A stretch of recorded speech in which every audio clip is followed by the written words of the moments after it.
Today I'm continuing through section 6 of Matthew's Gospel, which again, as I've divided up Matthew, I've divided that from, so basically right at the end of chapter 20 all the way through to the end of chapter 25.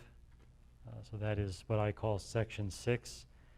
And this is a section that details the events of Jesus' final visit to Jerusalem just before his crucifixion. So we're very much in the last week of his ministry. And I've titled this section, Jesus Pronounces Judgment Against Israel and Its Leaders. This is the sort of overall verdict from his time ministering there to Israel, and very much answering the lukewarm to hostile reception he has had, especially from the leaders of Israel. And so everything he says and does here is very much of that tone, or most things are of that tone. And as of now, in my outline there from section 6, we have that divided into portions. And we're in the 5th portion, which is also the final portion of section 6. And this is entirely dedicated to a private sermon from Jesus to his disciples, which we call the Olivet Discourse, because it was done on the Mount of Olives just outside of Jerusalem. And this is Matthew chapters 24 and 25. So 2 whole chapters, one of the longer of these sermons that we see Jesus give in the Gospel of Matthew. And in this portion, Jesus predicts and describes the destruction of Jerusalem's temple, his second coming, and also the end of the age. So it's basically from then until the end of the age. He's covering a lot of ground in the Olivet Discourse. And we've made it far enough into the Olivet Discourse that we have been discussing the Great Tribulation of Judea for the past 2 sermons now, really. So let's go ahead and reread that passage. This is Matthew 24, verses 15 through 21, where he says this: "Therefore, when you see the abomination of desolation, which was spoken of through Daniel the prophet, standing in the holy place," let the reader understand, "then those who are in Judea must flee to the mountains. Whoever is on the housetop must not go down to get the things that are in his house. Whoever is in the field must not turn back to get his cloak. But woe to those who are pregnant and to those who are nursing babies in those days. But pray that your flight will not be in the winter or on a Sabbath, for then there will be a great tribulation, such as has not occurred since the beginning of the world until now, nor ever will." My sermon today builds upon my prior 2 messages that I've done, which have also covered this great tribulation of Judea. The first of those sermons was one I called Romans and Rebels, and this was very much a matter of historical background. In that sermon, I gave you a brief history of the great Jewish revolt against the Roman Empire. So that time of history from about the year 66 to 73, and basically all the major points of events that what happened there. And I believe that revolt is, of course, the time of this great tribulation of Judea mentioned by Jesus. This is the time when the temple was torn down completely, and a lot of other things were torn down completely, and a lot of other bad things happened, as you know from my sermon at that time. And then I did a second sermon on this passage, which I called simply the Abomination of Desolation, which is the one I preached last time, about a week ago. And in that sermon, I tried to give you some context from the book of Daniel for understanding why Jesus refers to the abomination of desolation. Of course, Jesus himself points you to the book of Daniel, and Daniel uses that phrase twice, and he uses those words on another occasion in his book, abomination of desolation. So that is very much the source for what Jesus has to say here. And in speaking the way he does, I think Christ implies that the Jews were about to endure a calamity very similar to what was done to them 2 centuries earlier by Antiochus Epiphanes, who was a king that I mentioned was one of the great persecutors of Israel and very much defiled the temple and opposed all Jewish religion and things of that nature. And the wording of Jesus in this passage implies through that abomination of desolation that sort of thing was going to happen again to the Jews in some way, shape, or form. And my sermon today builds on those prior two sermons. So for any of you that have not heard either of those, you're somewhat in the dark, but again, those things are recorded. So, and you can always ask me for my notes, so you can catch up in that way if you want to. But we're pressing on based on what we've already seen. Now, my sermon today I have called Abomination Identification, because my goal for today very much hovers around the abomination of desolation again, but this time my goal is to identify, as well as I possibly can, the abomination of desolation during this great tribulation of Judea mentioned by Jesus. So we're going to try to point out, as well as I know how, what precisely he might be talking about, at least precisely as I can. And my outline today has 3 headings, so I'll tell you those to help you follow along as I make this argument today. So first, the wording of Christ is somewhat troublesome, but ultimately he is encouraging alertness among his disciples. He has done this the way he has done to encourage very careful thought and to make sure you're very aware of what's going on around you so that you can be ready to flee when you need to. Secondly, Christ has given us 3 criteria for identifying this abomination of desolation, and those are evident here in Matthew, and also I want to jump over to Luke's Gospel for some part of this to give you these 3 things you're supposed to be watching for as you're watching for the abomination of desolation. And then finally, the longest part of this sermon for today, I want to talk about the 4 options we have for identifying this abomination of desolation. So in my efforts to be precise, I have narrowed it down to 4 options, which doesn't sound all that precise, but it's as precise as I could get. So we'll talk about those when we get to that part of the sermon, which will be maybe half of this sermon, really. Now, after preparing for this sermon, I came away with a new realization of the severity of this judgment on Israel, just how abominating and desolating it was, if you want to use those words again in this way.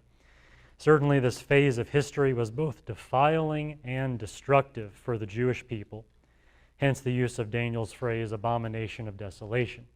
One of the points that I made last time was that that phrase fits very well with this great Jewish revolt and all that happened there.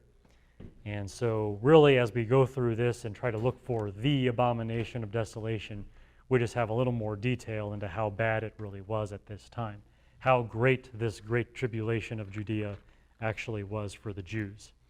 So that is the overall theme. Again, this is Jesus pronouncing judgment against Israel and his leaders, and there's a lot of judgment here. We'll just have another view of that and from a different angle as we go through all of this. And again, by the way, for those of you that have your handout, and if you don't, there should be more in a stack over there on the bookcase in one of those manila jackets that's over there. I have now printed out a new version of the handout with a back page that has a summary of all the events, the major events of the Great Jewish Revolt, and also some things flagged on there as possibilities for the abomination of desolation, which I'll be talking about today. So you don't have to take notes if you're that interested in things. You have notes already in those handouts over there. So hopefully I've done some of the hard work for you in that regard. Anyway, let's talk about these things in detail. Start with my first heading. Just want to comment on the wording of Christ here and his purposes for why he has said what he has said. And the wording of Christ is somewhat troublesome, but ultimately he is encouraging alertness among his disciples. He's trying to engender a sense of watchfulness as he talks about this abomination of desolation.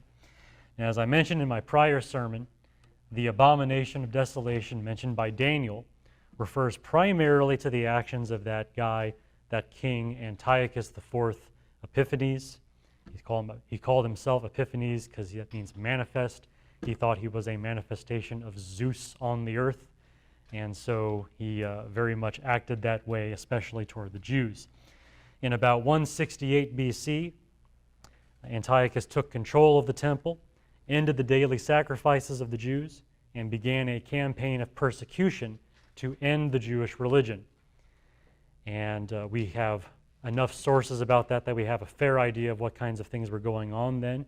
And as you can see, it's very much a religiously based persecution. After all, he thought he was Zeus and worthy of worship, and didn't like the idea of the Jews withholding that from him and worshiping their God instead. So he took action on that. The most profane action of Antiochus IV was the installation of an idol on the altar of the temple itself, to which he then sacrificed a pig, which is one of the unclean animals according to Jewish law. So he's done about as much of a defiling thing as you can think of there in the Jewish temple, installing this idol and sacrificing a pig to it in his effort to basically convert that temple probably to a temple for Zeus, just given his mindset on things. We don't know what the idol was in particular, but guesses are it's probably Zeus. And that's what he was trying to do there in Israel. Now that idol, specifically that idol that he set up there in the temple, it seems like the Jews came to regard that in particular as the abomination of desolation. So in their mind, as they think of the abomination of desolation mentioned by Daniel, they're probably thinking of that. And I read to you one of the books we have from that time, the book of 1 Maccabees, where they talk about this. The way he describes this, he says, they set up the abomination of desolation upon the altar and built idol altars throughout the cities of Judea on every side. So the way he calls it, the abomination of desolation was what was set up on the altar in the temple, and of course that was an idol, as Josephus relates to us at that time.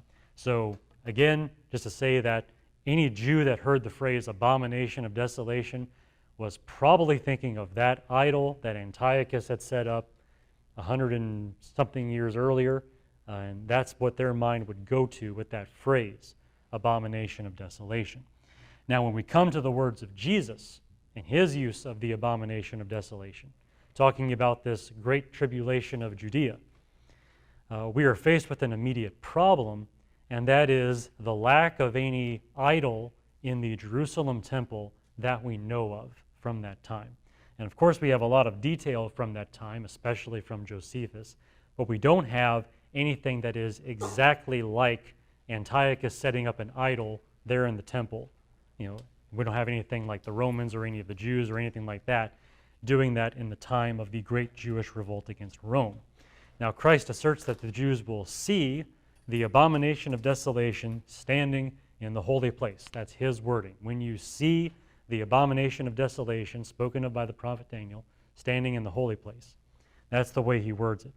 In the very least, in talking that way, he is very strongly connecting this event to the earlier events with Antiochus IV and that time of persecution and that idol and that sacrifice of that pig and all the terrible stuff Antiochus was doing. Jesus almost certainly intends a very strong connection to those days.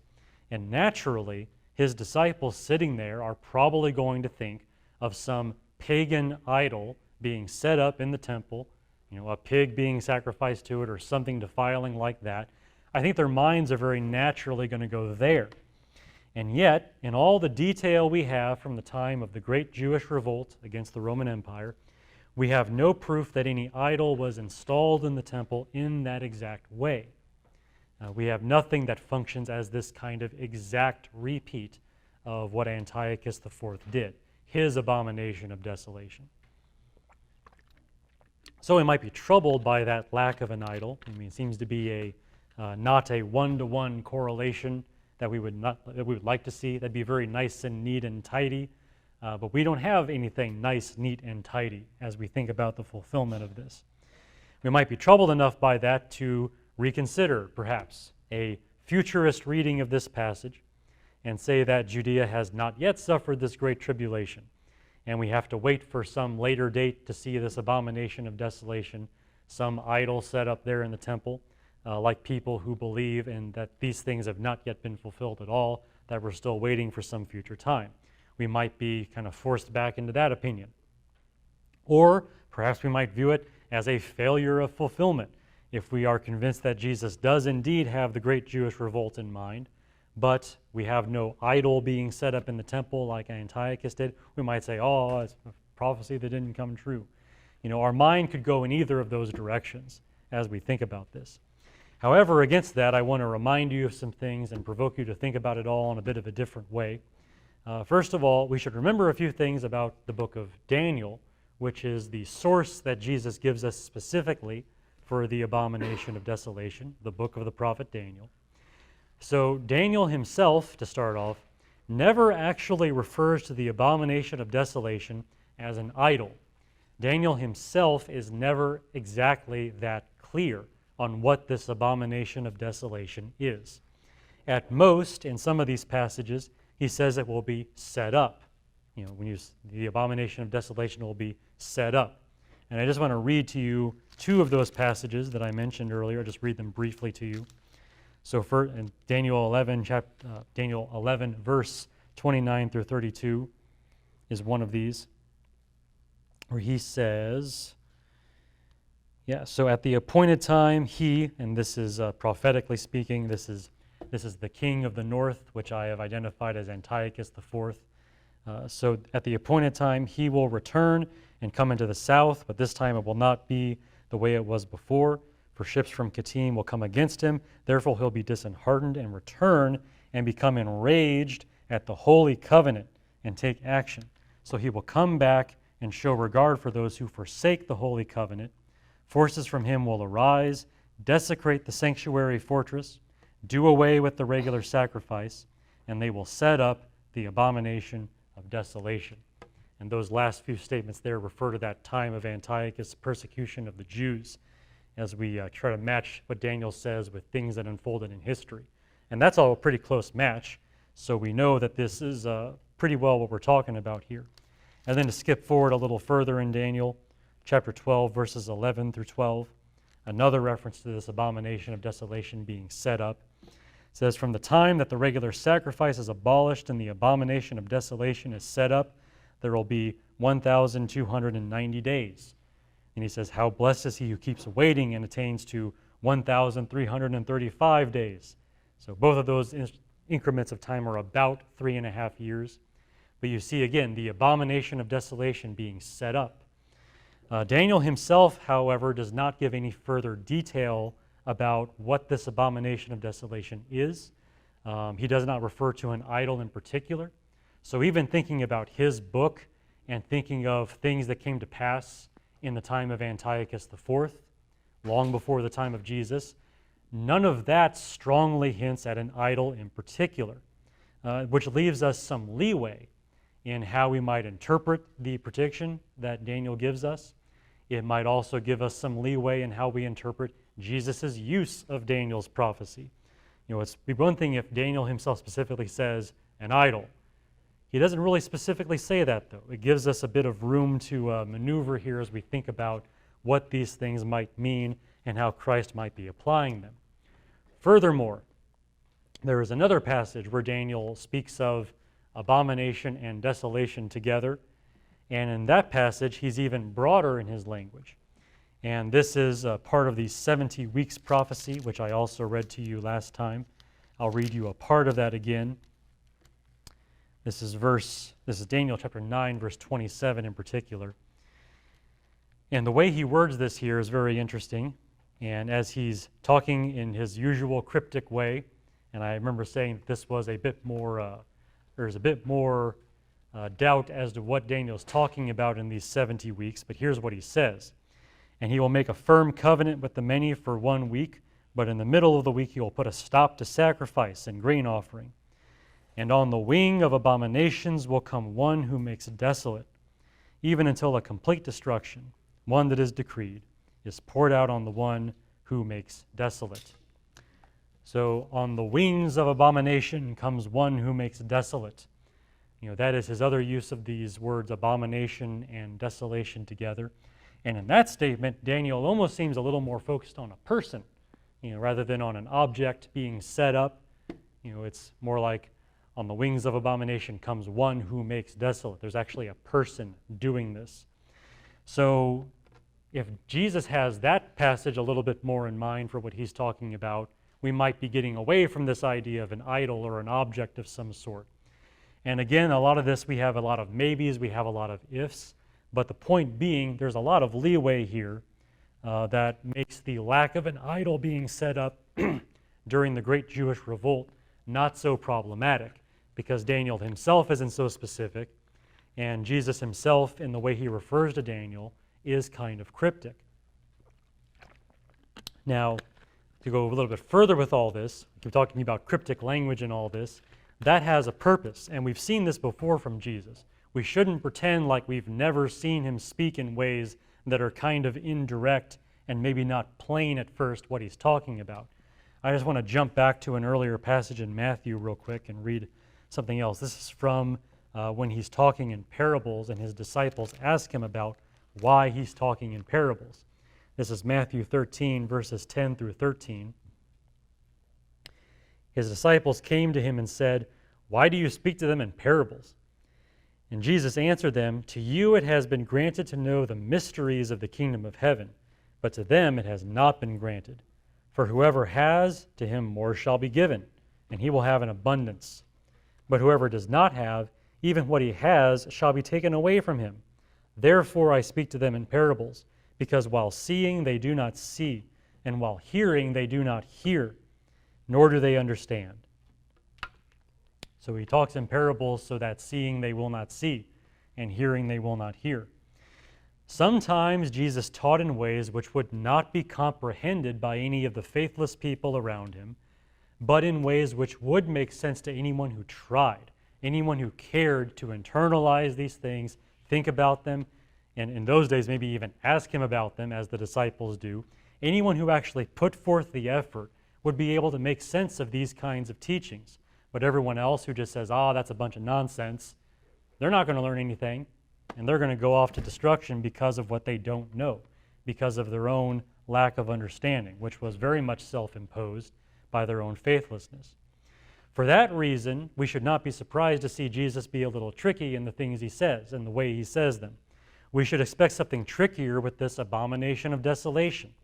After all, Christ is already somewhat vague in his description, kind of corresponds to speaking in parables.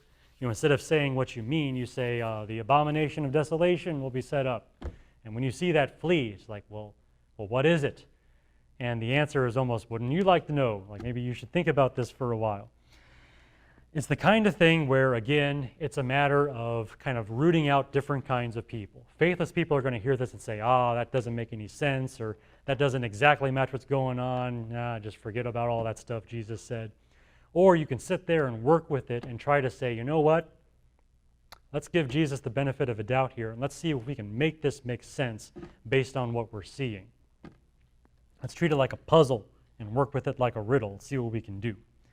Those kinds of things are what I'm talking about when I talk about how we should approach this passage. Now, the overall result then, when you think about the result of this, and this is where I think we get to Jesus' purpose with this, the result is it makes sure that his disciples are in this state of constant watchfulness. Because it's not going to be as easy as someone saying, hey, let's set up an idol in the temple. It's not going to be that easy. That would be too easy. That'd be even a totally dim-witted person living at that time would see something wrong with that. It's got to be something a little bit more off than that, a little bit unusual than that. It's not going to be that clear. What's going to happen is you're going to have to sit there. Imagine you're a Jew now living in that time and place, but you're also a follower of Jesus. You're a Jewish Christian. You're going to be watching the events around you unfold very carefully and say to yourself, okay, what is happening now that was kind of like all this abomination of desolation stuff? What is happening now that should make me a little bit worried that things are going to go in a very bad direction very soon? If you're doing that, you're going to be in this state of constant watchfulness, which I think is what Jesus wants you to be. Instead of being just distracted and totally taken away by the cares of the world and all that, he wants you to be sharp and alert for what's going on, so that the moment one hair stands up on the back of your head, something just doesn't seem quite right, you are out of there. You're gone. You're heading to the hills, as he says later on in the passage. You're getting out of there to a place of safety. And that, I think, is why, in some sense, he did this. He wants his disciples to think. He wants them to be alert. He wants them to watch and to be always ready. because that's the kind of frame of mind you've got to be in if you're going to escape all these terrible things. If you're going to get out of there soon enough, you've got to be ready. And that, I think, is the genius of his kind of indirect way of talking about all this, and why it doesn't exactly line up perfectly in the way we might hope. You know, idle, idle. It'd be too easy, you'd be too relaxed at that point. You wouldn't be watching and waiting for things to start going south so that you knew you had to get out of there soon. So all that to say, Jesus is trying to provoke a sense of watchfulness among his disciples in the way he talks about this. Now, let's move on to a little more closer to the point of today's sermon, to identifying this abomination of desolation. Christ has given us 3 criteria. And I suppose you could divide this up any number of ways, but I'm dividing them up under 3. 3 criteria for identifying this abomination of desolation. Watch for what? Be alert for what? Well, let's talk about that. First, Jerusalem must be surrounded by armies when this abomination of desolation is revealed. So we're looking for a time when armies are showing up on the horizon around Jerusalem. And this is the contribution that Luke makes to the Olivet Discourse. I just want to jump over very quickly and read Luke's version of this particular passage, because he does something a little bit different from Matthew and Mark. This is Luke 21, verses 20 through 21. So this is his way of wording this. When you see Jerusalem surrounded by armies, then recognize that her desolation is near. Then those who are in Judea must flee to the mountains, and those who are in the midst of the city must leave, and those who are in the country must not enter the city. So I think Luke honestly has a bit of mercy on us and gives us a bit more tangible of a description of what we're supposed to be watching for this abomination of desolation. He still uses that word desolation, but he talks about armies surrounding Jerusalem. So from Luke's account, we see that Jerusalem has to be surrounded by armies. So when you see this kind of highly militarized situation developing there in Israel, specifically around Jerusalem, there's one of your warning signs. There's one of your criteria for identifying this abomination of desolation. Secondly, this abomination of desolation will defile the temple somehow. So we're talking about defilement in terms of making something religiously unclean, unsuitable for God, defiled. Now, I derive this criteria, of course, from the actions of Antiochus Epiphanes, as I described them in my most recent sermon, his defilement of the temple. Christ seems to have a similar defilement in mind for the temple in his own day, because he's using this phrase, abomination of desolation, which the Jews identified with Antiochus. And coming at it from the book of Daniel's perspective, it seems to fit the time of Antiochus, as I explained last time. So there does seem to be some measure of defilement at work here. Something bad is going to happen to the temple that makes it unsuitable as a place of worship for God. Now, Matthew says that this abomination of desolation will stand in the holy place. And of course, the phrase of the holy place, this is how the Jews typically referred to the temple. And to be more specific, it's the larger part of the temple. The temple has 2 divisions. There's the holy place, which is most of it, and there's the most holy place, which is where the Ark of the Covenant was supposed to be. But the holy place refers to that larger part of the temple building. And that's very common in the Old Testament, and even a few times in the New Testament as well, it's referred to that. So we're pretty sure standing in the holy place means standing in the temple. So we're talking about something happening to the temple here. Now, Mark adds his own touch to this teaching. When he gives this particular teaching of Jesus, he says, when you see the abomination of desolation standing where it ought not be. So there's this idea that this doesn't belong here.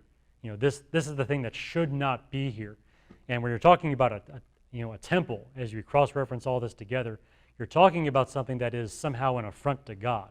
That should not be here, whatever it is, or whoever it might be, if it's talking about a person there. So all this together, putting it all together, all the pieces, we're talking about some kind of defilement of the temple here. Whether we're going from the analogy of Antiochus and the abomination of desolation, what Matthew says about the holy place, what Mark says about it shouldn't be there, all of that leads to this idea of something defiling the temple in some way. That's your second criteria for this abomination of desolation. And then finally, our third criteria is that even when the abomination of desolation is revealed, people can still escape even from Jerusalem itself. So when this thing happens, when all the pieces kind of click together, there's still time to get out of there. And this, of course, is the whole purpose of what Jesus is saying there. When you see the abomination of desolation, let those who are in Judea flee to the mountains. In Matthew and Mark, both, Jesus tells people in Judea to flee when they see the abomination of desolation. When you see this, get out of there. Now, in Luke's gospel, if you didn't notice this, Jesus tells people to flee when they see Jerusalem surrounded by armies. And Luke even goes further and says, even people in the city must flee. So even in a situation where there are armies that have closed in on Jerusalem, even at that point, escape is still possible, even from the city itself. And let me read that again to you from Luke, just so you know I'm not making that up. Again, here's how he words it. But when you see Jerusalem surrounded by armies, then recognize that her desolation is near. Then those who are in Judea must flee to the mountains, and those who are in the midst of the city must leave. And those who are in the country must not enter the city. So he says specifically, even if you're still in the city at that point, there's still a chance to get out of there, which it makes it sound like everything's coming right down to the wire. Like you might not have much time to get out there with all these armies surrounding, but there's still time to get out of there. If you take heed and follow the warning of Jesus at that time, and don't go back into your house to get stuff, just get out of there and leave. You can make it. But there's still time to get out when this abomination of desolation is revealed. So all of that together, those are our three criteria for figuring out what Jesus is talking about in this passage. So armies surrounding Jerusalem, the defiling of the temple, and enough forewarning to allow escape. All of that, those are our criteria for figuring out what is the abomination of desolation at that time.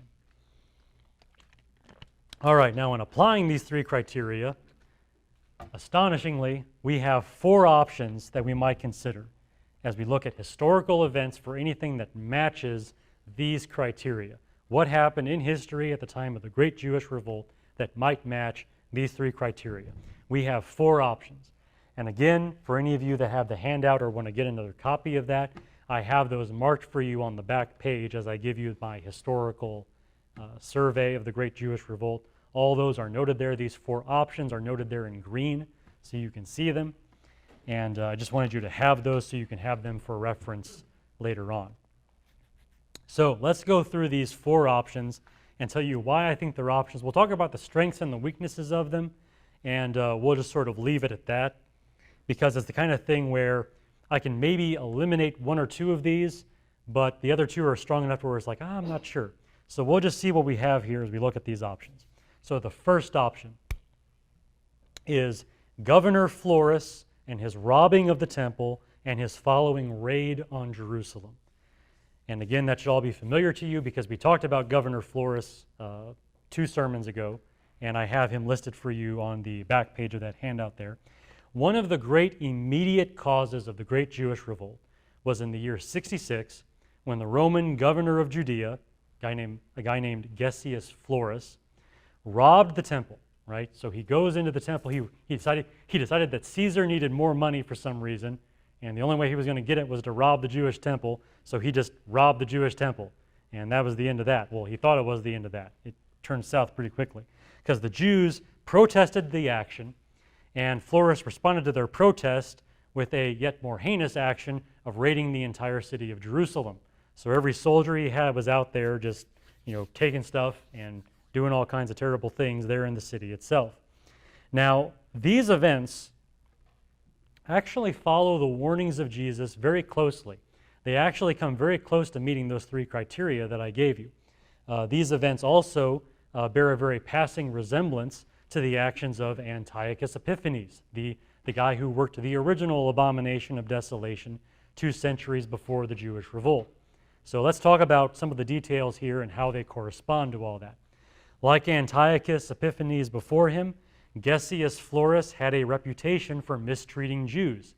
it wasn't just that he decided to rob the temple. That came after a very long period, about 2 years, of him constantly showing favoritism to the Gentiles that were there and just totally disregarding all Jewish complaints. He had a reputation for mistreating Jews.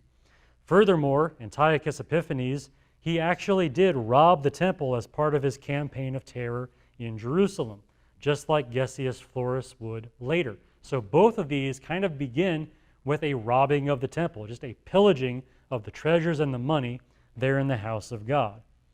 Additionally, that robbing of the temple would have been viewed as a defiling action, because how dare you go in there and take things that belong to God, especially if Gentile soldiers are going in there. You got to remember, you can't just go into the temple. Even most Jews could not just go into the temple. You had to be a priest to get in there, right?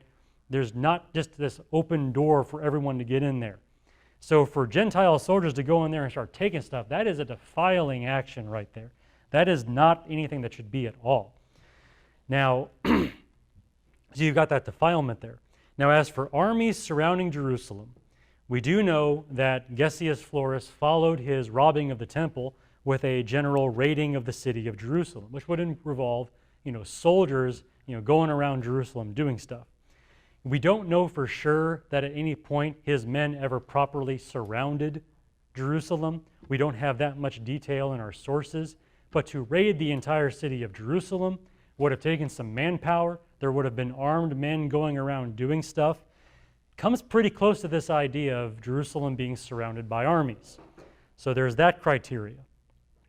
And then finally, I'll say this. This event was so early. It's the instigating cause of the revolt. It's that early.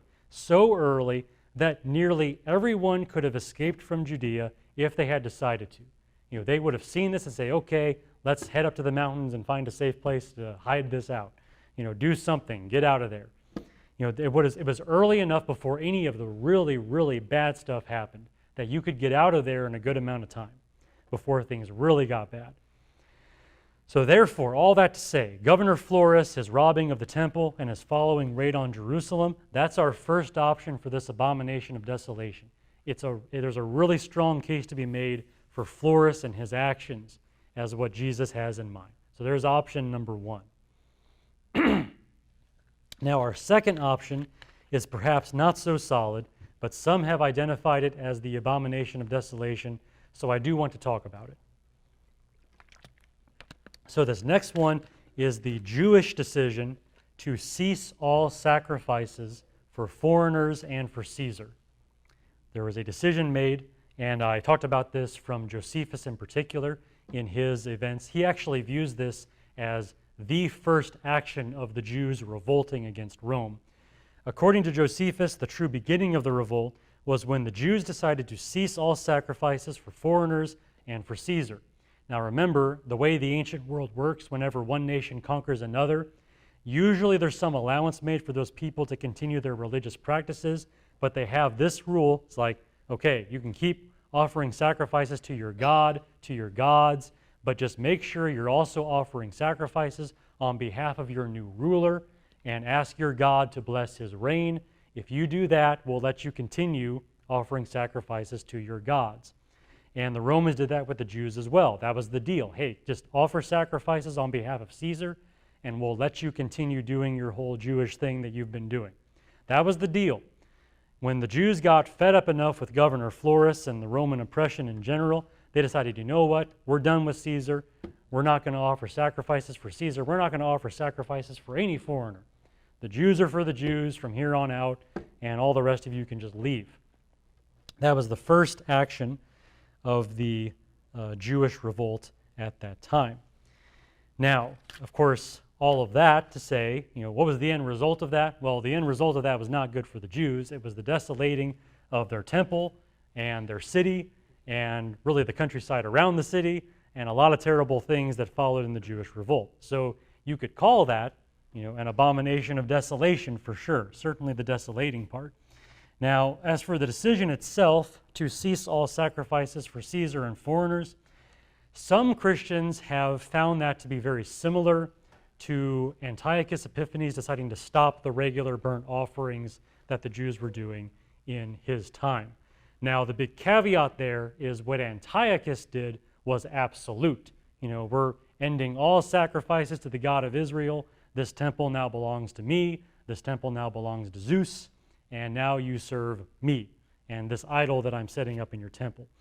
In this case, in the beginning of the Jewish revolt, it's not a total ceasing of all sacrifices at that time. It's just ceasing the sacrifices for Caesar and foreigners. So not nearly as drastic as what Antiochus did, but some see a commonality there between the ceasing of sacrifices, and for them that makes it a strong argument. Nonetheless, we can say this, talking about our criteria here, the immediate Roman response to that refusal to offer those sacrifices was the first attempt to besiege Jerusalem, which I talked about last time. This was led by a guy named Cestius Gallus, who immediately responded by surrounding the city of Jerusalem, almost managed to take the city before he was repulsed in this horrible defeat for the Romans. So their first effort, their first real military action of the revolt did not go well for the Romans at all. He surrounded the city with an army of about 29,000 Romans, and about a fifth of them were killed off by the Jewish rebels by the end of it. But there was an army surrounding Jerusalem at that time, which is very close to what Luke describes. And then finally, we can say this. Again, this event was so early that nearly everyone could have escaped from Judea at that time if they had wanted to. They could have gotten to a place of safety, especially because this siege was broken by the Jewish rebels and wasn't a permanent siege. So you have this army that surrounded Jerusalem for a while, then was broken and made to flee. So now, you actually have the chance to get out of there because the Romans have been pulverized. Now is your window. This is your window of time to get out of there. So that kind of fits with what we see described in Luke, where you've got an army surrounding Jerusalem, but still time enough to flee even from the city itself. The trick is not being lured into a false sense of security by that victory, realizing, hey, that was an army surrounding Jerusalem. Jesus said something about this, and I think it's time to leave now. Even though things look like they're going really well right now, they're not going to go well forever, so it's time to go. So all of that to say, some people have found the ceasing of offering sacrifices for Caesar and for foreigners and the immediate events there, some people view that as being the abomination of desolation. I think it's probably one of the weaker options, but it is an option that Christians have discussed, so I wanted to lay it out for you as well. Let's go on to our third option. So the third option are the actions of a guy that we studied 2 sermons ago, Eleazar bar Simon, who was the leader of one of the zealot factions there in Jerusalem, which occupied the temple as their headquarters. So Eleazar bar Simon and his guys and their actions, this might be the abomination of desolation. Now, if you remember, the Jewish rebels did so well at the beginning of the revolt. After all, they just pushed away a Roman army that tried to besiege Jerusalem. They did so well that they felt so confident that they could start fighting one another. So they split into factions and began to fight one another, trying to, everyone trying to impose their version of the revolt on one another, because the town, Jerusalem, wasn't big enough for all of them, I guess. And so they start fighting each other. Now, one of these factions I have called the original zealots, and they were led by a guy named Eleazar bar Simon. And I call them the original zealots because there was eventually a split in the zealot faction, and one of them kept following this Eleazar guy, and so they're the original zealots, as I call them. Now, this particular faction, this was a very brutal faction. They eventually overthrew the rebel government that was set up by the moderates there. There were plenty of Jews that didn't want full independence from Rome. They just wanted a better situation under Roman rule. Those more moderate Jews kind of had the upper hand of controlling the revolt at first, but eventually the zealots said, you know what, I don't like that plan. We're going to have a different plan. And so they basically took out all those people and killed them off. They got an army of Idumeans to help them. So again, the Idumeans are the people living kind of to the southeast of Israel. So they enter the war on the side of these zealots and help them take over the revolution, so to speak. And that Idumean army, by the way, would have been an army surrounding Jerusalem, which is very much an important criteria as we think about the abomination of desolation.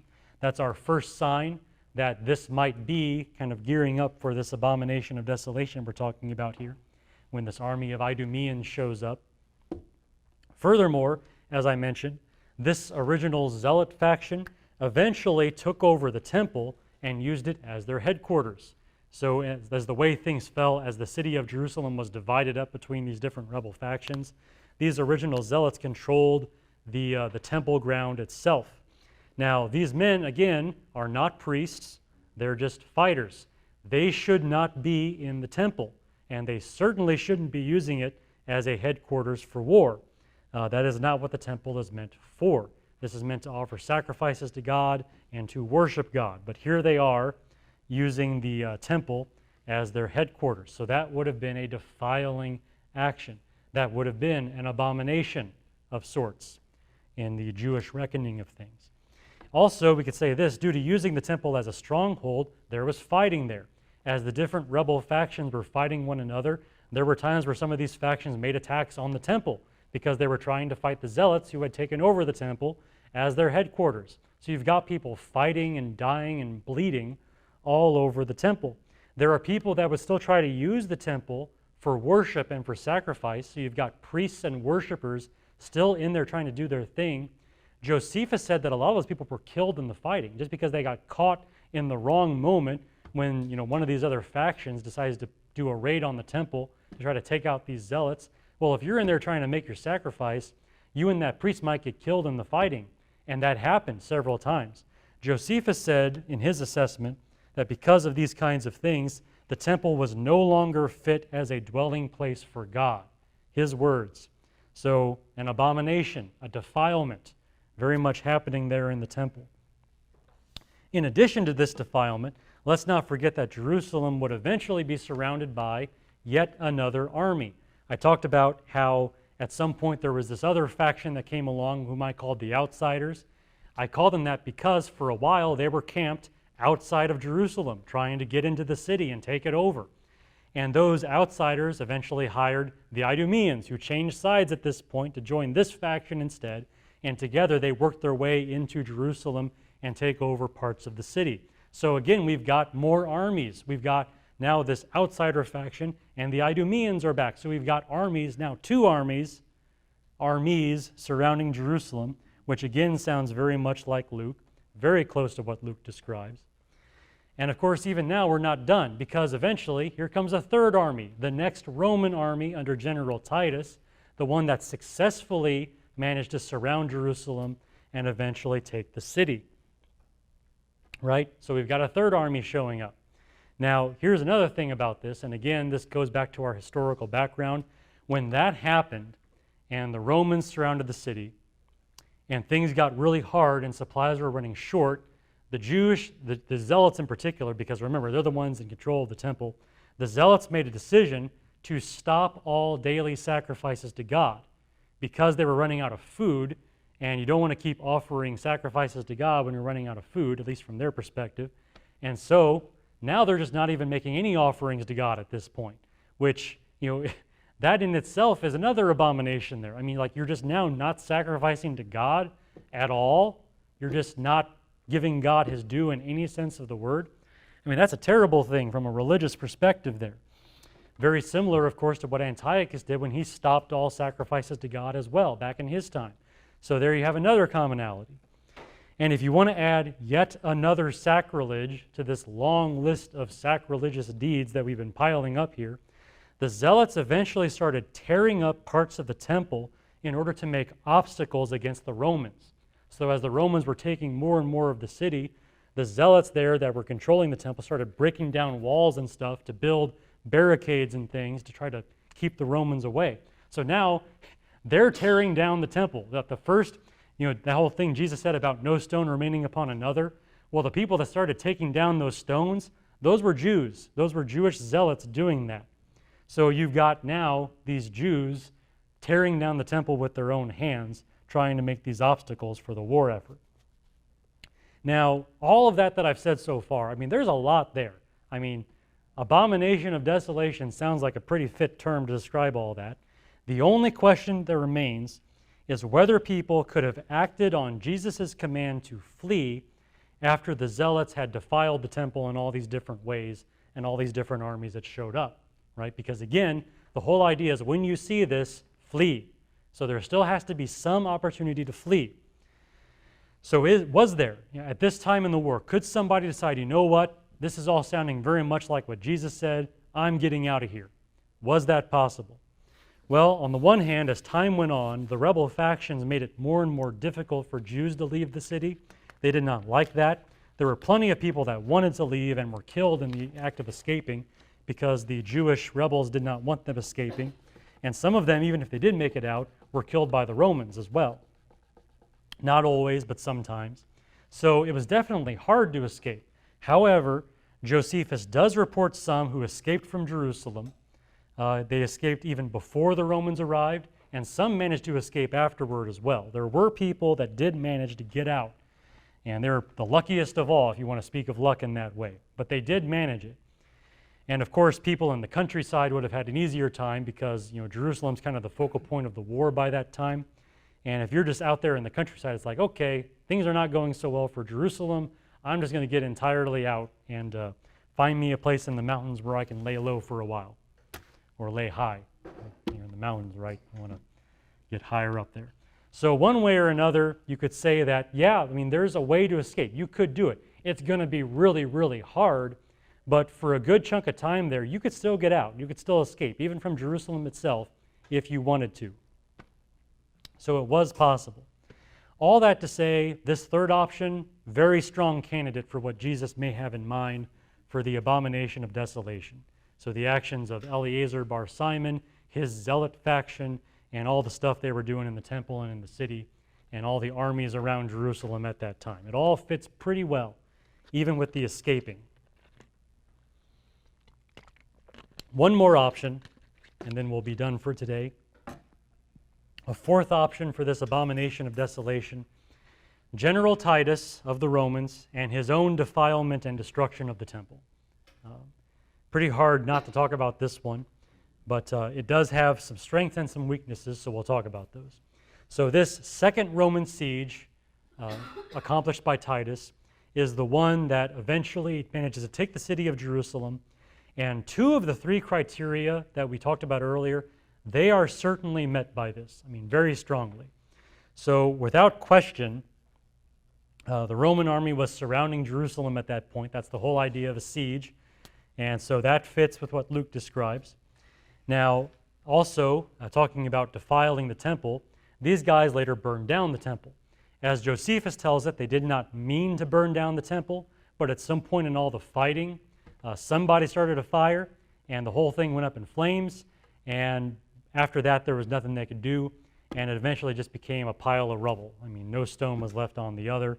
Whole thing was laid flat by the time that was over, especially after they were done rooting through the ruins trying to find stuff that they might pillage, So the temple was definitely defiled by that action, I would say.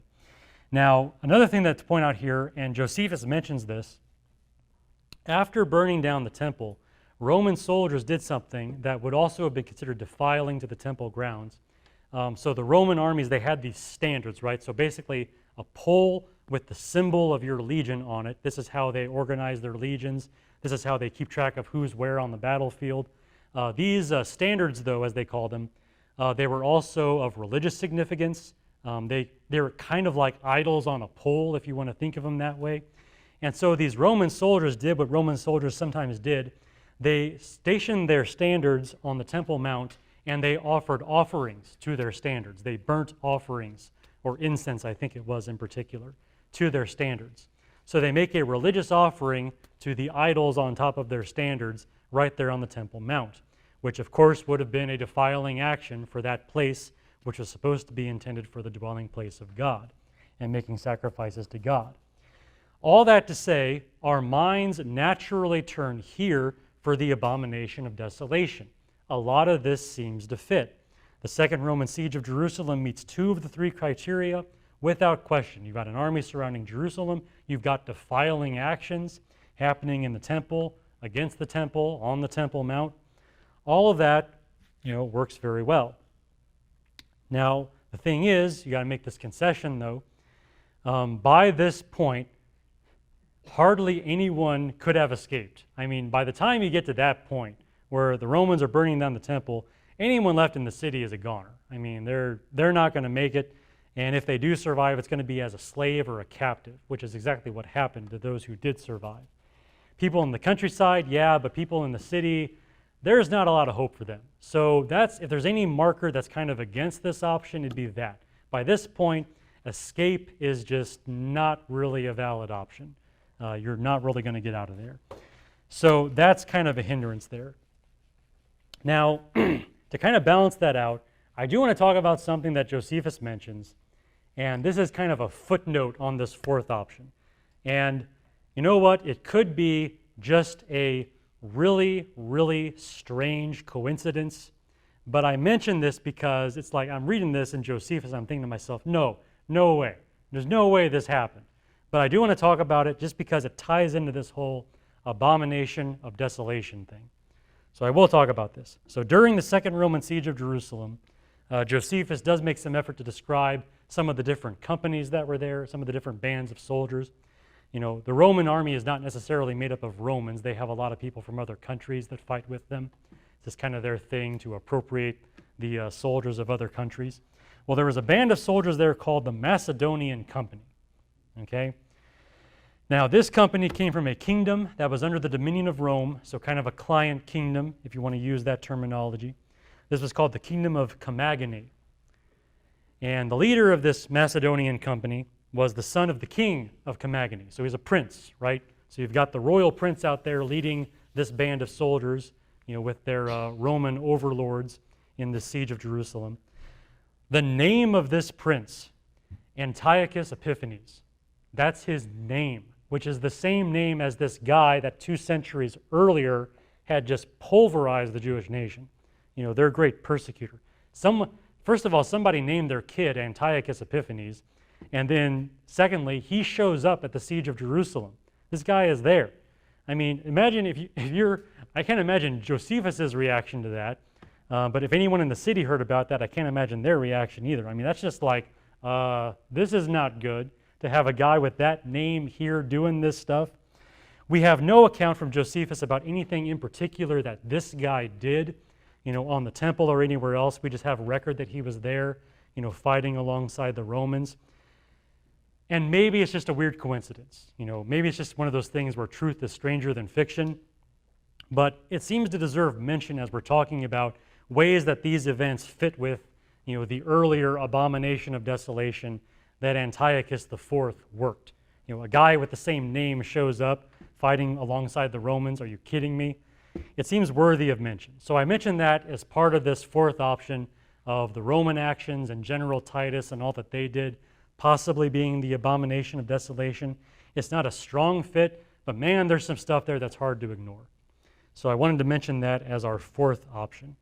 So again, 4 options, right? We've got 4 options as we talk about what this abomination of desolation might have been, these destructive and defiling actions that characterize the great Jewish revolt.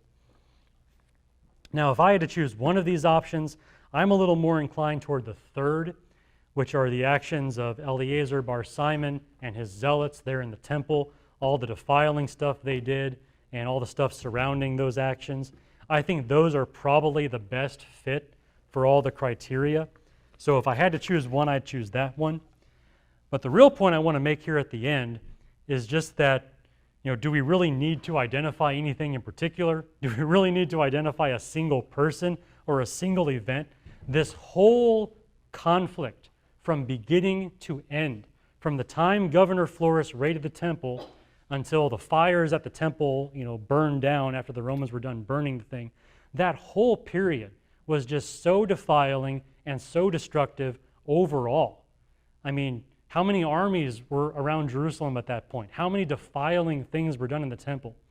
What was the level of the destruction? It was terrible. I mean, it's just like the whole period is an abomination of desolation. The whole thing. Just awful. Those several years were entirely characterized by both abomination and desolation.